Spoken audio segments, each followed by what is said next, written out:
Hello, Capital W friends, fans, and followers. I'm 𝗱𝗃𝗶𝗰𝗍, Capital W board member, and welcome to another Take 5.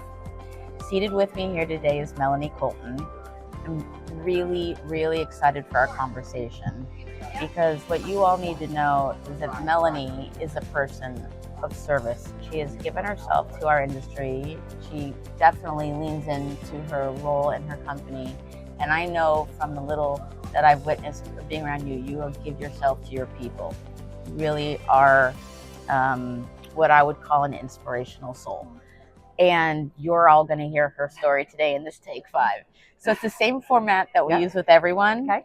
Same 5 questions, and then fast facts at the end, a little bit to know you. Yeah.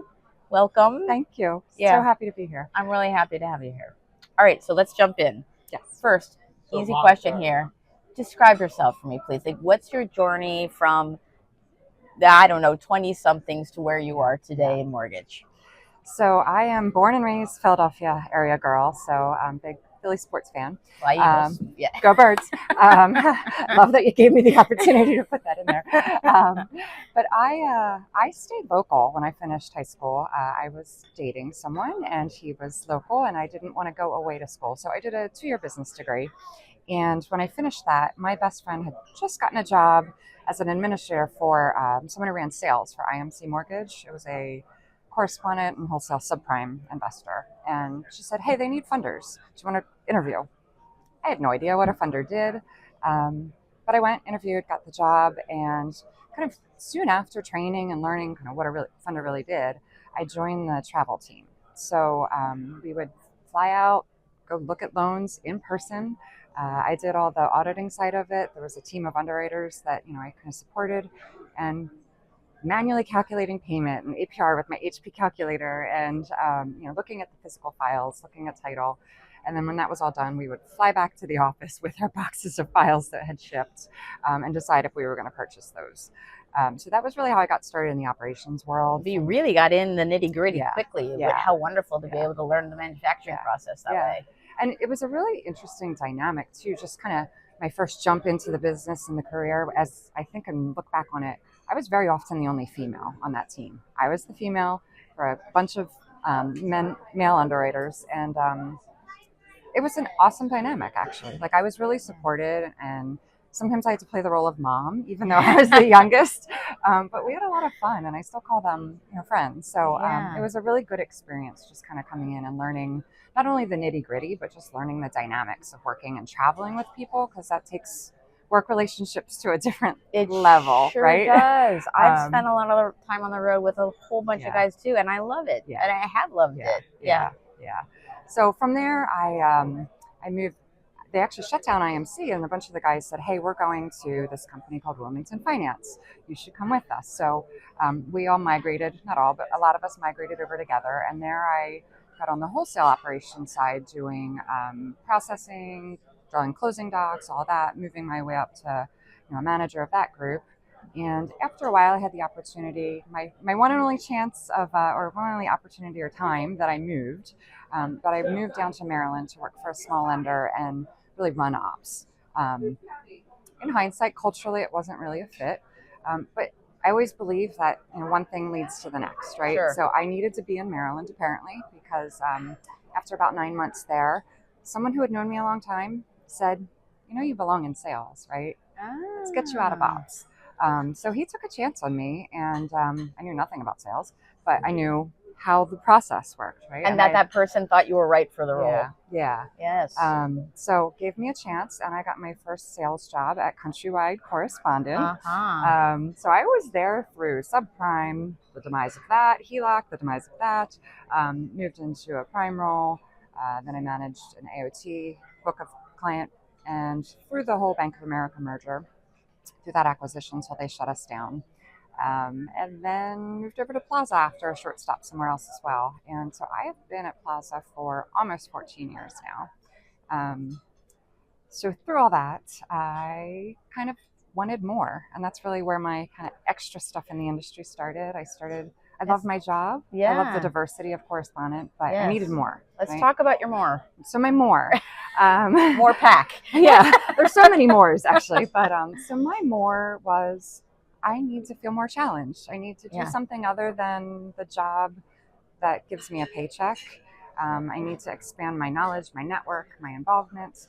And so 2018, I signed up for MBA's School of Mortgage Banking education program and went through all 3 modules there.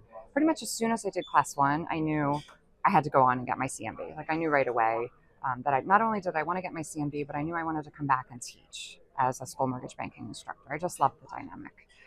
So I was working my way through that, and along the way, my husband and had been given some pretty life-altering news, and that kind of put a pause on things for quite a while. You know, we all, men, women, whatever, we all have to figure out how to balance life and the things that come. And so that was a big part of kind of that time, and the emotions that came with it were part of while I was going through my CMB process. And it got to the point where me earning my CMB was not only a much needed mental distraction from everything we were dealing with, but it became a goal that he wanted to see me achieve. So I wear my pin with so much emotion and pride, not just for the work that it takes to earn it, but knowing that he was with me to kind of get it. And so I earned my CMB pin in May of 2020, and he passed away that August. And so it's something I carry with me every day. Right there. Right there. It's a reminder. I mean, I don't need the pin to remind me, but you know, I carry him with me every day. But I can talk about it now, looking back. I think about how much I changed personally, obviously, right? When you're a 42-year-old widow, people are very awkward. Like they say really weird and stupid things to you, and you have to learn how to be uncomfortable and awkward and kind of almost make them feel okay for the stupid thing they just said. And through all that, as I look back, I think about how it changed me professionally.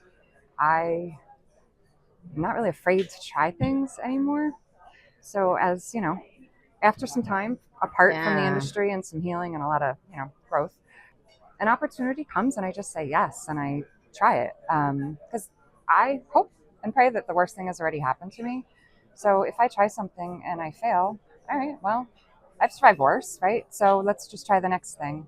And it really did kind of take a lot of that anxiety and inhibition of putting myself out there and feeling uncomfortable away. So I really hate, obviously, why I've grown. But as I look back, I'm really proud and kind of thankful. Like we don't want those kind of hard things, but hard things can sometimes really change us for the good, right? And if we let it. There's so much in what you just said. Well, I mean, there's an overused word right now, grit. But you know that teaches us to be resilient. And you're right. This is work. This is a dynamic. You're giving back. If something doesn't go as planned, it's okay. Right. That is okay. And I love the rationale behind why you wanted to give back and do more. It's literally why we also started CapitalW. Right. You know, we needed our more and a why. And anyone watching this, talk to Melanie about a CMB if you're interested in that. Talk about your advocacy with national advocacy and on the Hill and at the Capitol. Come talk to someone at CapitalW if you want to lean into teaching more about educational topics in capital markets. But there's a whole lot of giving back and service right here. That's beautiful. Okay, so let's move on to our next question. You said you're at Plaza now. You've been there for 14 years. But let's do a little day in the life of Melanie now, okay? Like when you wake up, what happens when you're not at a conference? Yes, when I'm not at a conference. The pit bull needs a walk first. That's key. Dog needs a Coffee, walk. Dog needs a walk. But I manage the Eastern region for our National Correspondence Division. And so that entails not only dealing with clients directly, but managing the AEs in our team, which that team has looked different over the years that I've been there, sometimes large. Right now it's myself and one other amazing, Jennifer Lee. She needs her props, but she's so driven and amazing and such a dear friend. But so we work with clients to buy loans. I love the diversity of correspondent because, and this is another kind of life lesson I learned along the way. I used to think, oh, I'm just correspondent sales, right? And then I realized I interact with IMB owners, bank presidents, capital markets executives, CFOs, COOs, underwriters, processors, loan officers. It is so diverse, and a day in the life looks different every single day, right? And sometimes it's way up here, and sometimes it's way down here, like talking about the Smith loan. But it makes it fun because you just don't know what's going to happen next. So that's my paying job. And then we mentioned CMB. So I am on the leadership board for the CMB Society. So I moved into the secretary position, serving on the first all-female panel of CMB leadership. So that was amazing with Tammy and Deb. I also am very involved in advocacy. So the Eastern Vice Chair for Mortgage Action Alliance, involved with MORPAC. It's one of those things that snowballs, right? You get into something and then you realize this is awesome, and I am meeting new people and I am learning new things. And I'm expanding the knowledge that I'm absorbing just from the people that I'm meeting. And so then I get another opportunity. I say, okay, sure, that one worked well. Let's try the other one. So I also serve on our state association. So I'm treasurer for the Pennsylvania Mortgage Bankers. I didn't even know that one. So, and then some teaching for MBA education. So there's a lot that happens on any given day. And sometimes it's Plaza a week and nothing else. And then other times it's Plaza and all those other things. But I love it. You like the variety. You're compelled by the variety. I do. And I'm not one that sits still well, which I think we've figured that out already together. But I don't sit still well, and I don't do well when I just do the same thing over and over, right? I need variety. I need new knowledge. I need to constantly be learning and growing. I'm built that way too. I'm built that way too. All right. So let's talk about our industry a little. There is so much going on right now. And I think every other Take 5 that we've done over the last 2 years, when I've asked this question, what's the most pressing issues going on in our industries? It didn't take on a more national or global level the same way it does now too. It's so many forces moving at once. What is the most pressing issue you think is hitting the industry right now? So we talked about my involvement in advocacy. So I think I tend to look at things through a different lens than maybe some of your normal capital markets people. I recognize inflation. I recognize all the global economic impacts. I recognize all of that, right? And I don't dismiss that. And I know that's a huge impact. My biased perspective is kind of on the minutia of everything, right? We are very highly regulated, and we have even very well-intended politicians and regulators who are trying to help our industry, right? They have the best of intentions, but they're not the practitioners. They don't know what we do. And sometimes a comma here or a slightly misunderstood definition of something can change the way we operate, right? And so to me, I think it's the minutia that has the ability to make such a huge impact and get kind of undetected, right? It's one of the reasons I'm so thankful and involved with MBA's advocacy group, because they find all that minutia. Like, I'm not a legislation expert. They find the minutia, but they ask us to be the voice, right? To use our expertise, our voice, our vote as constituents to get involved and really amplify all the lobby work that they do. But we could see it with Basel III. We can see it with the Road to Housing legislation package that's gone through some cleanup packages right now, or cleanup runs, just changing definitions of what an investor is, and a commercial investor, a large-scale investor. All of that, like, that can happen at any given moment in any state. Any state legislator decides to write some new bill. It really does have the impact. I think that's where we all have to get involved at the state and national level to keep our eye and keep our voices loud, to say, thanks for trying to help our housing industry, but here's where we need your help to fix this so it actually works and doesn't add costs to the consumer and actually make housing less affordable. Correct. Unintended consequences of it. So I'm curious, on average, when a cause that you're involved in the minutia, and you're lobbying one way or other, is it a 50-50 toss-up that it gets changed or evaluated based on our voices, or what's the percentage? So we have the big headlines, right? Like last year we had the banning of trigger leads, which is a big one. And that was a multi-year effort. I feel like very often the things don't go anywhere, which is good, right? And sometimes they don't go anywhere because of the voice that we express. Sometimes it's just they didn't have enough power to begin with.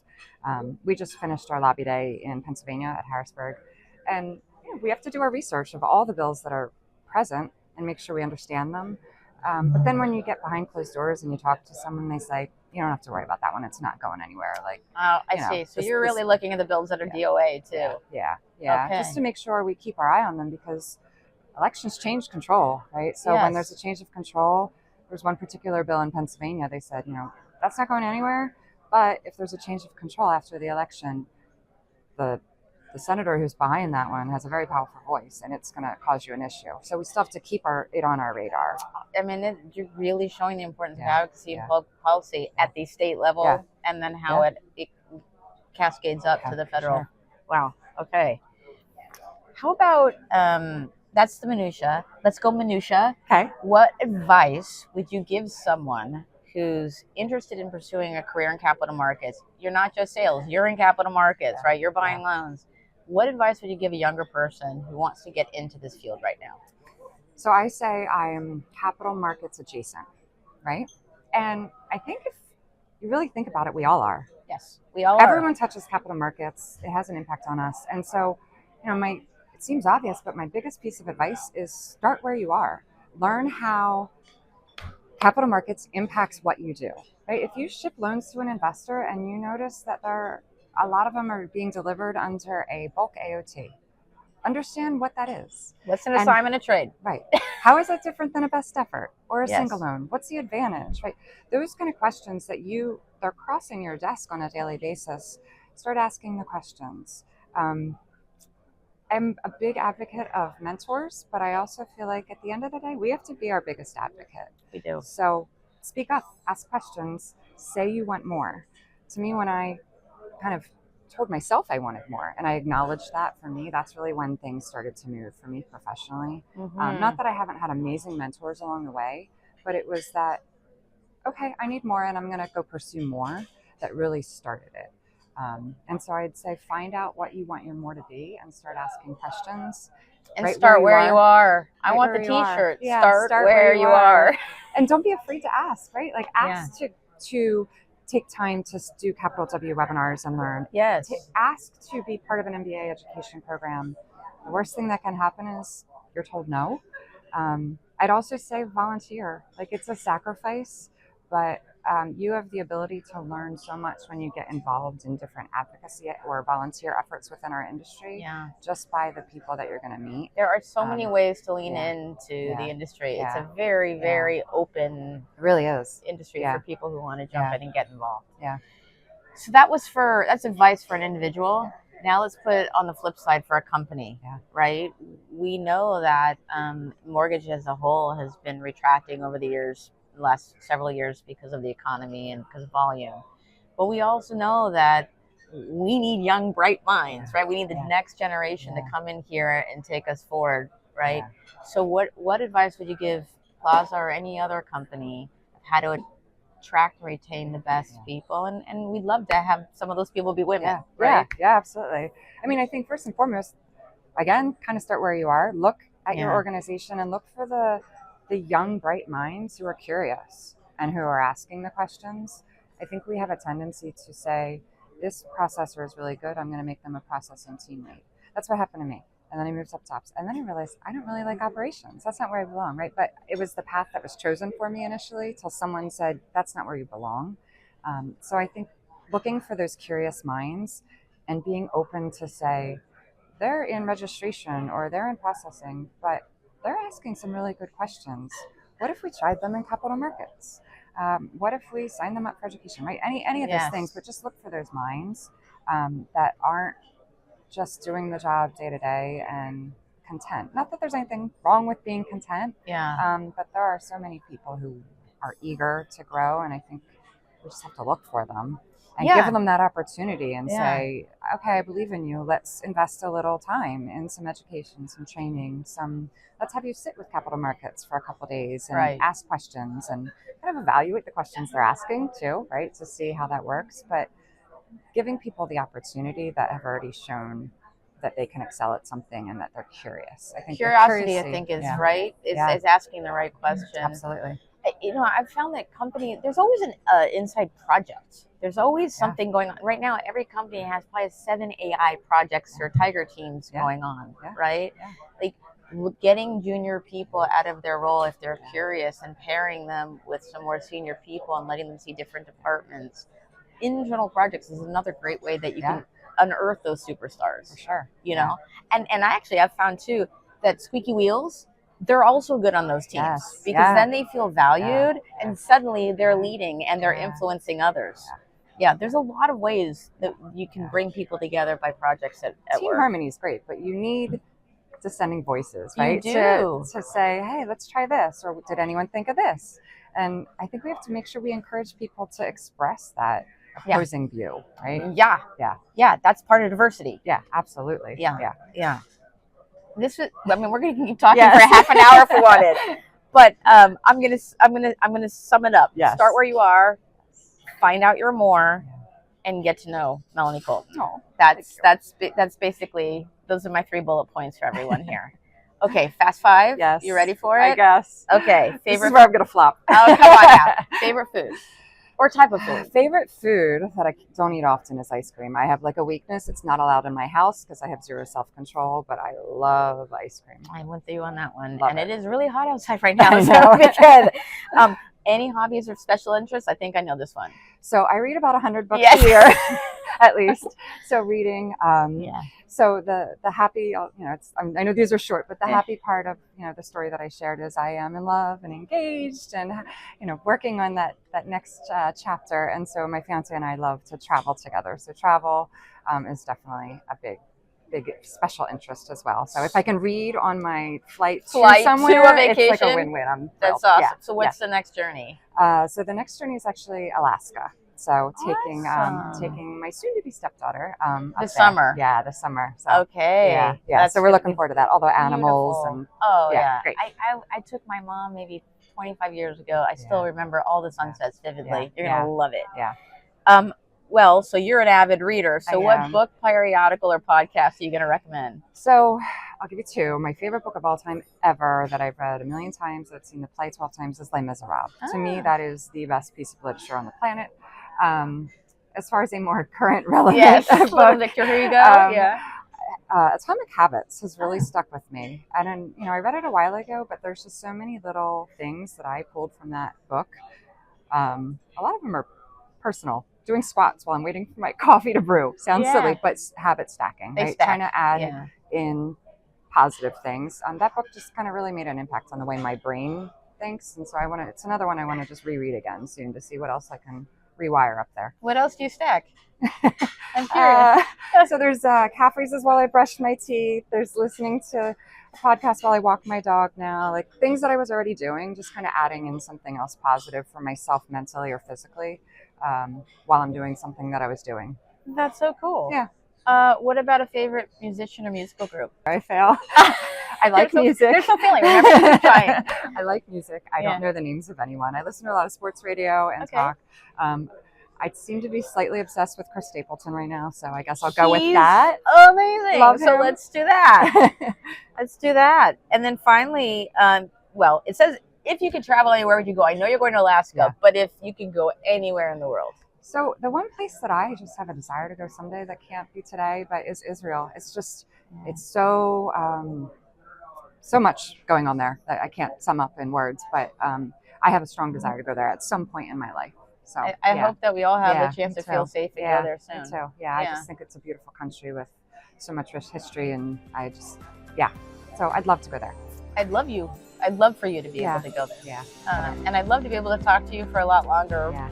I think we might. I think we have to go do work too at some point today. But thank you for being here. Thank you for being here. Thank you for having me. This was awesome. Thank you for being here, and we'll see you soon on another Take 5.